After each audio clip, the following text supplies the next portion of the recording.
Este é o Painelcast, o podcast da Associação de Engenharia, Arquitetura e Agronomia de Ribeirão Preto, a AEARP.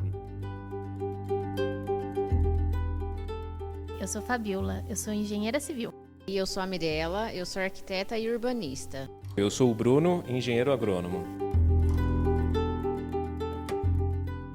Neste episódio, vamos falar sobre máquinas no campo, a mecanização da colheita da cana-de-açúcar. Você sabia que em janeiro existe um Dia Nacional do Cortador de Cana? Existe dia para tudo nesse calendário. Tem Dia Nacional do Riso, dos Carecas, do Sol, Gostei desse. dos solteiros, do supermercado. E do cortador de cana, que foi em janeiro, certo? Bom, e por que estamos falando disso? Porque o cortador de cana é uma profissão praticamente extinta, pelo menos aqui no estado de São Paulo. A partir do mês que vem, as usinas daqui do estado de São Paulo não vão mais poder queimar a palha da cana. O acordo entre usinas e governo estadual põe fim às queimadas. Colheita agora só com máquinas. Só nesse período de adequação, a Secretaria do Meio Ambiente de São Paulo estima que 65 milhões de toneladas de poluentes já deixaram de ser lançadas no meio ambiente. A máquina, é claro, aumentou a produtividade nos canaviais paulistas. Hoje, uma máquina como essa colhe em média 40 toneladas de cana por hora. Isso equivale ao resultado do trabalho de pelo menos 10 homens. Mas para essa tecnologia entrar em campo, foi preciso investir em treinamento. Essa reportagem é de dezembro de 2017. Foi ao ar na IPTV Ribeirão e mostrou o impacto do fim das queimadas no meio ambiente e na atividade do trabalhador que cortava a cana. É que para cortar tinha que queimar. O que o sujeito faz quando ele está cortando a cana? Ele pega uma mãozada assim, ele pega 3, 4 colmos e ele corta no pé da cana aqui embaixo. O ideal é cortar até um pouquinho abaixo do solo para não permitir a entrada de bactérias que estão no ar e tudo mais. E aí depois ele desponta, ele tira aquela franja que tem aqui em cima da cana para mandar o colmo, porque o açúcar, a sacarose está aqui dentro. Ó. Nós tivemos um bom papo com o Coelho. Ele nos contou a história e explicou todo o processo da cana, desde a sua chegada com as caravelas até a mecanização do corte. José Luiz Coelho, sou engenheiro agrônomo, trabalhei como pesquisador científico do Instituto Agronômico de Campinas por 5 anos, fui professor da Luiz de Queiroz em Piracicaba, onde eu me formei durante 11 anos, e trabalhei mais 20 anos como executivo de algumas das multinacionais mais relevantes aí na fabricação de tratores e máquinas agrícolas. Fui executivo da Massey Ferguson, da Valtra e onde eu fiquei mais tempo, quase 12 anos, na John Deere, que é uma empresa norte-americana e hoje é a maior empresa de máquinas agrícolas do mundo, né? E desde 2013 é sócio da Markstrat, empresa que presta consultoria para o setor sucroenergético. Vamos do começo, de como a cana chegou ao Brasil. Junto com os primeiros portugueses que chegaram aqui, né, por volta de 1500, chegaram as primeiras mudas de cana que vieram nos porões das caravelas, né, vindas da Ilha da Madeira, que era uma possessão portuguesa e onde o pessoal já cultivava a cana-de-açúcar desde aquela época. Entre o final do século XVIII e início do século XIX, começaram a surgir no interior de São Paulo pequenas destilarias, que tiravam da cana alguns subprodutos, como o açúcar mascavo, o demerara. E também teve uma outra derivação aí, principalmente dos descendentes de italianos, para fazer a chamada aguardente, que hoje é a nossa cachaça, né? Em todos esses séculos, a planta passou por mudanças, principalmente genéticas. Segundo a Embrapa, são 115 as variedades de cana mais utilizadas no Brasil, desenvolvidas em várias instituições de pesquisa, como a Ridesa, que é uma rede de universidades federais dedicada a esse tipo de pesquisa, a Copersucar, uma cooperativa de produtores, e o IAC, o Instituto Agronômico de Campinas, que tem um centro de pesquisa totalmente dedicado à cana-de-açúcar. Então, quando a gente olha para o passado, a cana-de-açúcar, né, ela passou por uma série de melhorias genéticas e tudo mais, mas o conceito de plantar, de cultivar e de colher, ele praticamente não mudou. Praticamente porque, pelo menos em São Paulo, houve uma grande mudança. Desde 2018, é proibido queimar cana em grandes propriedades do estado. Significa que a cana tem que ser colhida crua, uma atividade humana inviável. Sem dúvida, a folha da cana parece uma navalha, e entrar no meio de um canavial com folhas verdes sem estarem queimadas é inviável. Nos anos 70, a área de plantação de cana começou a aumentar. Segundo o Observatório da Cana, um portal mantido pela União da Indústria da Cana-de-Açúcar, com vários parceiros, em 1980 tinha cana plantada com um pouco mais de 1 milhão de hectares no estado de São Paulo. Já em 2018, que é a última informação disponível, tinha 5 milhões e meio de hectares de cana plantados por aqui. Foi nos anos 70 que começou o pró-álcool, e também foi quando, no Brasil, começaram a planejar a mecanização do corte. Não existia mão de obra suficiente para cortar tudo o que o mercado precisava de cana para moer, para fazer etanol, que ainda era chamado de álcool e açúcar. E então se começou a buscar, e aí a gente já está nos anos 70, nós começamos a buscar alternativas, né? Quer dizer, chegou e falou, não tem mais gente para cortar cana, nossas áreas de cana estão aumentando muito, ou a gente mecaniza, ou nós estamos fora. Fora não era uma opção. O mercado mundial se abastecia do açúcar brasileiro. O etanol era introduzido na matriz energética, ainda que de uma forma não muito eficiente. Eu acordava, dava partida no meu carro, ia fazer a barba, tudo, e depois eu pegava. O carro tinha que esquentar, você tinha que ficar 5 minutos com o carro ligado, esgoelado lá com o carburador. Mas de carro a gente vai falar outro dia. Já tinha trator para preparar o solo, tinha trator para plantar, para cultivar, colocar adubo e tudo mais. Só que na hora de colher, tinha que se fazer uma colheita manual. Colher cana de forma mecanizada começou na Austrália, logo depois da Segunda Guerra Mundial. Eles não tinham gente para colher. Alguém viu a oportunidade e desenvolveu a máquina. E esse alguém era o pai de Neville Toft, que inclusive teve em Ribeirão Preto em 2019, na AgriShow. E muita coisa mudou. Mudou muito. Quando começou esse movimento de mecanização do corte, eu comentei com meu pai que as máquinas eram mais complexas, confortáveis e caras do que os carros que os grandes produtores usavam. E operar essas máquinas é muito mais complicado do que dirigir um automóvel sofisticado. Hoje chega a humilhar até.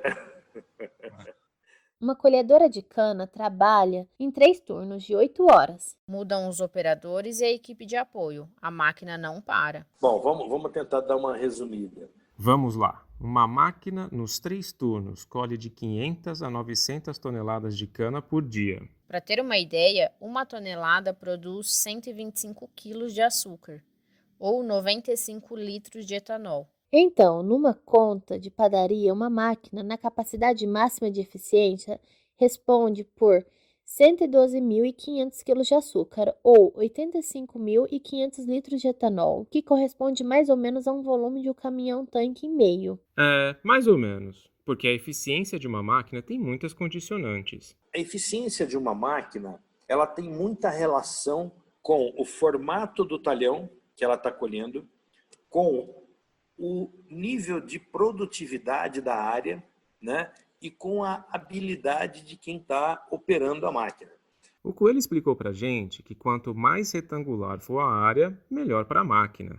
Porque ela vai ter tiros mais longos, ou seja, ela vai perder menos tempo fazendo manobra de cabeceira. Eu acho que isso dá para entender fácil, né? Dá sim para entender. E as condicionantes, segundo ele, vão desde o formato do terreno, da destreza do operador e a idade da máquina. Se é mais nova, com uma melhor tecnologia, etc. Da produtividade do canavial e do tipo de área. E uma máquina, para ser economicamente viável, tem que colher 100.000 toneladas por ano. Pelos meus cálculos, isso significa que 12.500.000 quilos de açúcar ou 9.500.000 litros de etanol. Uma máquina hoje, ela tem um investimento inicial da ordem aí de R$1.200.000. Uma colhedora de cana verde da John Deere ou vermelha da Case. Hoje são as duas marcas que tem no mercado. Só que a colhedora não trabalha sozinha. E o produtor que tem uma máquina dessas necessariamente não usa só no seu canavial. Pode negociar as horas do equipamento com os outros produtores e tornar o investimento viável. Até porque, como o Coelho falou, uma máquina dessas não trabalha sozinha. Vamos ouvir a explicação dele. Normalmente a gente tem uma frente de corte.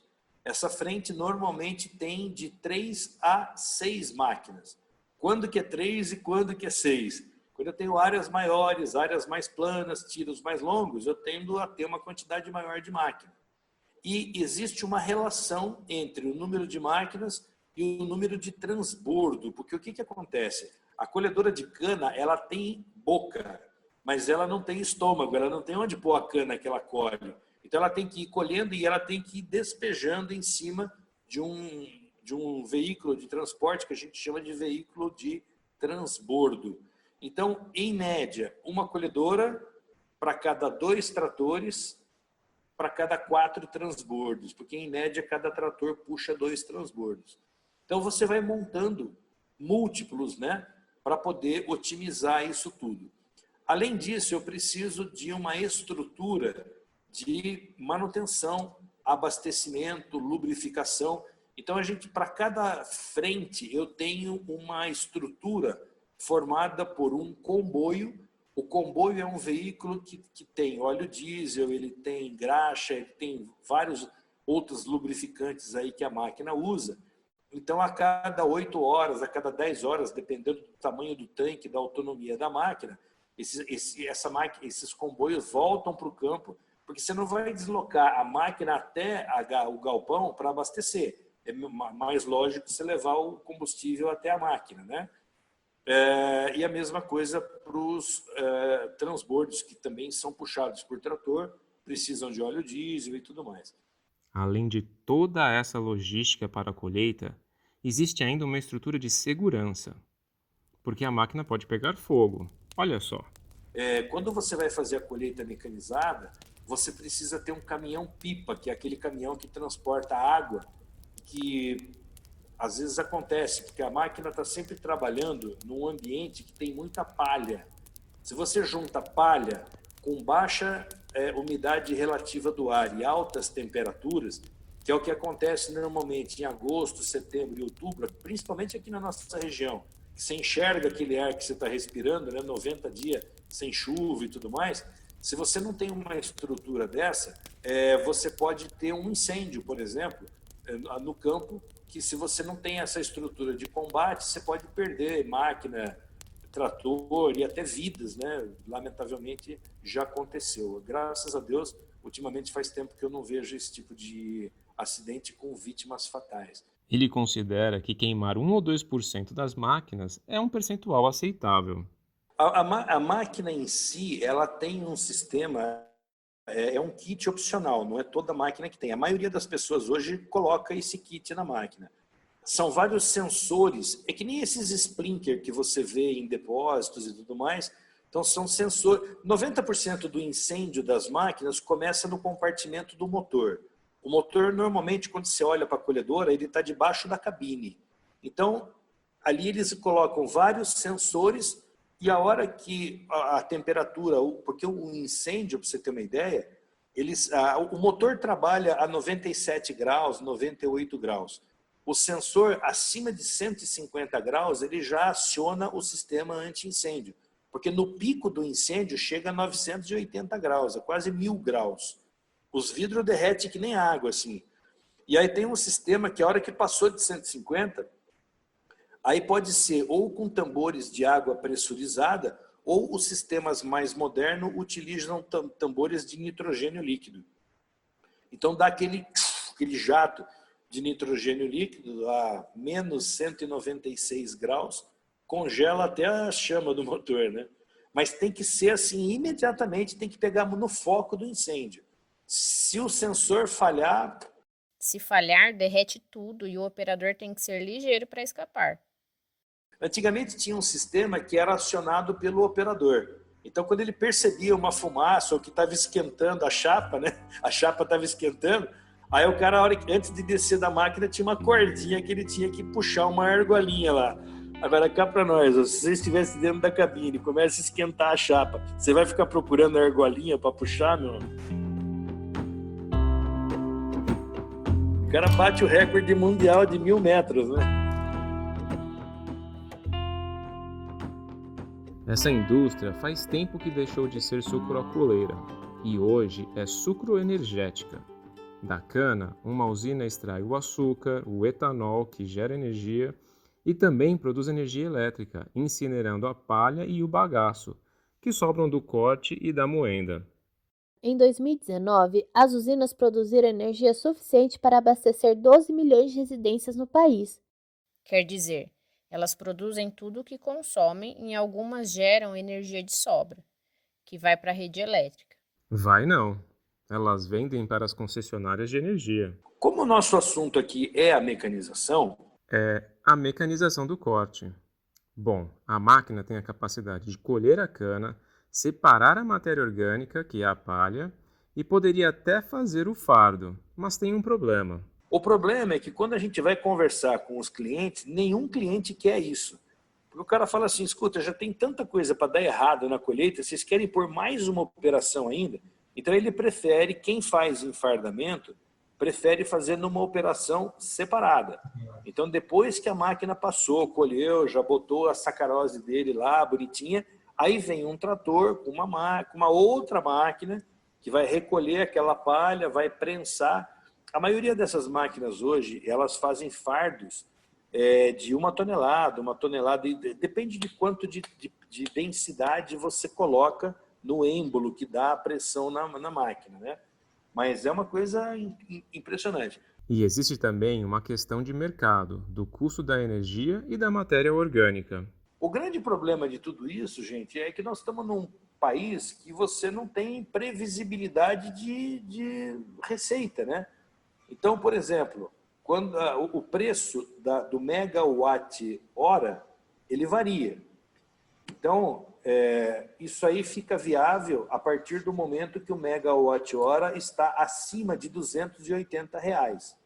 Nós já tivemos momentos da energia dessa biomassa aí, está sendo remunerada à razão de R$900, R$950. Puta, aí neguinho acordava de madrugada para dar risada, né? Só que aí o que acontece? Isso só acontece em alguns períodos do ano, porque 90% da nossa matriz energética vem de hidrelétrica. Hidrelétrica só consegue gerar energia elétrica a partir do momento que tem o quê? Água dentro dos reservatórios. Quando você tem períodos de escassez, né, que os reservatórios baixam muito, não tem volume de água suficiente para girar as turbinas, consequentemente não tem energia elétrica, né? Então, quando tem uma queda no nível dos reservatórios, aí o preço a gente chama de PLL, vai lá para a lua, vai para 500, 600, né? Agora, quando começa a chover, encher o reservatório, ô bobão, pode parar de enfardar palha aí que nós vamos te pagar R$80. Como é que você faz? Não faz. Segundo o Coelho, a usina da Pedra, em Serrana, tem essa tecnologia e não usa os tratores para isso já tem uns 10 anos. Mas aí eles usam o trator para fazer outras operações e tal. Mas se é um empreendedor que comprou a máquina para prestar serviço, putz, o cara é que nem você montar um restaurante e não poder abrir, né? Que é mais ou menos o que está acontecendo com muita gente aí nesses últimos meses, infelizmente.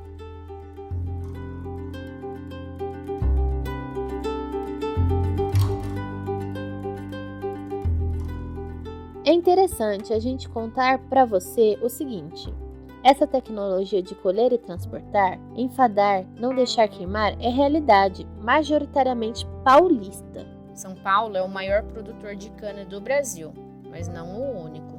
A região nordeste do país é a segunda maior produtora de cana do Brasil, mas lá ainda tem muita gente com foião na mão. Explica para o pessoal o que é foião. É uma faca enorme que as pessoas usam para cortar a cana. E que causa muitos acidentes. Eu sou de Sertãozinho e no meu trabalho de conclusão de curso da faculdade projetei uma clínica de reabilitação física. E o estudo foi voltado principalmente para cortadores de cana. Essa era uma questão muito recorrente por lá. É verdade. Bom, pessoal, neste episódio a gente pode aprender um pouco sobre uma cadeia produtiva muito importante da nossa economia, com impacto direto nas nossas atividades. Tem agronomia para todo lado aqui, na pesquisa de novas variedades de cana, na preparação do solo, na definição do perfil da planta, adubação, etc. E tem engenharia também nas máquinas, nas estruturas, na logística. E arquitetura? Bom, nem todo episódio vai ter de tudo, mas a gente se compromete a falar sobre tudo neste ano de 2021. Eu vou sugerir um tema de arquitetura para a gente bater um papo. E você que está ouvindo pode fazer isso também. Sim, entra no site da EARP, manda uma mensagem pra gente, compartilha esse episódio nas suas redes sociais e marque o @aEARP e nos diga o que achou. E quem mais você quer ouvir por aqui? Aproveita para conhecer a EARP, seus cursos, oportunidades de relacionamento profissional e convênios para associados. Eu sou o Bruno, engenheiro agrônomo. Eu sou Mirella Idino, arquiteta. E eu, Fabiola, engenheira civil. A produção desse podcast é da Texto e Cia Comunicação. O roteiro e a edição são de Daniela Antunes, que usou áudios de uma reportagem exibida em 2017 pela IPTV Ribeirão, banco de áudios do YouTube e trilha da Blue Dot Sessions. Todos os créditos e atalhos estão na descrição. Este é o Painelcast, o podcast da Associação de Engenharia, Arquitetura e Agronomia de Ribeirão Preto, a AEARP. Até a próxima! Até a próxima, gente!